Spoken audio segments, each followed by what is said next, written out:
இன்னைக்கு சம்மந்தமே இல்லாம அவ்வளோ மழை பெஞ்சிச்சு காலையில.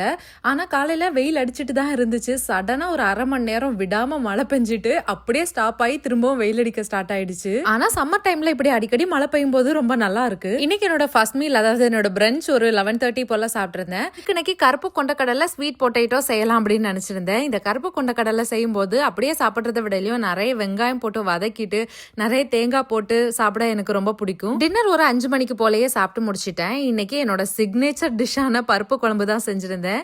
இந்த பருப்பு குழம்பு நான் எப்ப செஞ்சாலுமே சேம் டேஸ்டா தான் இருக்கும். ஆனா ரொம்ப நல்லா இருக்கும். என்னோட ஹஸ்பண்டுக்கு ரொம்ப பிடிக்கும். இது நான் எப்படி செய்வேன்னா, 2 கப் அளவுக்கு பருப்பு எடுத்து நல்லா வாஷ் பண்ணிட்டு ஒரு 7-8 பால் பூண்டு, ஒரு பெரிய வெங்காயம், ஒரு பெரிய சைஸ் தக்காளி ஆட் பண்ணிப்பேன். அது கூடவே 4 பச்சை மிளகா, 2 டேபிள் ஸ்பூன் அளவுக்கு கோகோனட் ஆட் பண்ணிட்டு 1/2 டீஸ்பூன் அளவுக்கு மஞ்சள் பொடி, 1 டீஸ்பூன் அளவுக்கு ஜீரகம், 1/2 டீஸ்பூன் அளவுக்கு உப்பு சேர்த்து அது முங்குற அளவுக்கு தண்ணியும் சேர்த்துப்பேன். சில டைம்ல இது கூடவே கீரையும் சேர்த்து குக்கர் மூடி போட்டு மூடி ஒரு 4-5 விசில் விட்டு எடுத்துடுவேன். இன்னைக்கு நான் கீரை சேர்க்கல. அதுக்கப்புறமா ப்ரெஷர் ஃபுல்லா ரிலீஸ் ஆனதுக்கு அப்புறமா இதை நல்லா மசிச்சுட்டு தாளிச்சு ஊத்திடுவேன்.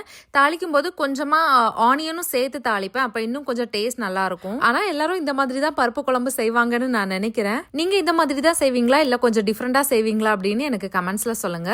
இன்னைக்கு பருப்பு குழம்பும் சிக்கனும் வச்சு சாப்பிட்டு என்னோட டின்னர் ஃபினிஷ் பண்ணியாச்சு. அப்ப நாளைக்கு பார்க்கலாம். டாடா.